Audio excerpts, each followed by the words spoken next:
faisons un peu de Kabbale, le livre de la création. Vous voyez qu'on divise les lettres de l'alphabet hébraïque en 3 groupes. Les 3 mères, les 7 doubles et les 12 simples. Dans mon ouvrage de 76, donc il y a 43 ans, j'essaie de montrer qu'en fin de compte, il s'agissait d'une déformation d'un modèle qui était 4, 6, 12, et non pas 3, 7, 12. Et que le 7 avait remplacé le 6, tout simplement parce qu'il y avait 7 planètes, 7 astres, et 5 planètes, plus le Soleil et la Lune.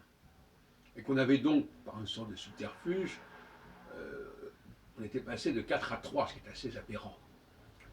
Donc il y a 3 lettres mères, l'Aleph, le Mem et le Shin. Et on a rajouté une 7e lettre double qui ne correspond à rien. Puisque le Resh, qui est une lettre double, n'est pas vraiment une lettre qui a une double prononciation, à la différence des autres lettres doubles. Donc là, c'est gros comme une maison. Rappelons aussi que les 3 lettres, alors, ça affecte également l'arbre séphirotique lui-même, puisque on fait correspondre, on met en haut des 3, on met en lot 3 lettres, 3 séphirotes, au lieu de 4 finalement.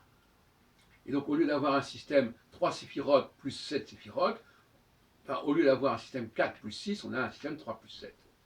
Voilà, donc c'est intéressant, mais c'est une bonne illustration de ma méthode de travail, qui consiste qui est archéologique si on veut, qui consiste à rétablir un état antérieur à partir de son nombre d'aberrations et d'incohérences du système tel qu'il nous est transmis, en montrant à la fois qu'il a changé et pourquoi il a changé. Par ailleurs, je le dis en passant, le commentaire de Sefer Yetzirah nous interpelle concernant l'ordre même de l'alphabet hébraïque. Enfin, l'alphabet hébraïque est également l'alphabet phénicien, enfin l'ordre des lettres. Bon, alors, quand on regarde la disposition en 3 colonnes de l'alphabet hébraïque, c'est-à-dire la colonne des unités, la colonne des dizaines, la colonne des centaines, qui s'arrête d'ailleurs à 400, puisqu'il n'y a que 22 lettres, si on ne compte pas les finales,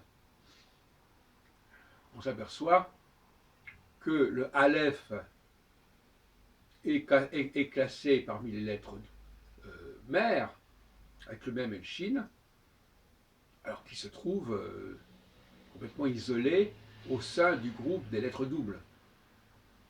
Bon. Donc il y a déjà une anomalie évidente. C'est pour ça que j'ai proposé dans mon bouquin de 76 de remplacer le Aleph par le Kouf. Donc le Kouf serait en quelque sorte initialement la première lettre de l'alphabet hébraïque. On a donc le Kouf et le Yod, qui sont 2 lettres qui font partie des lettres simples.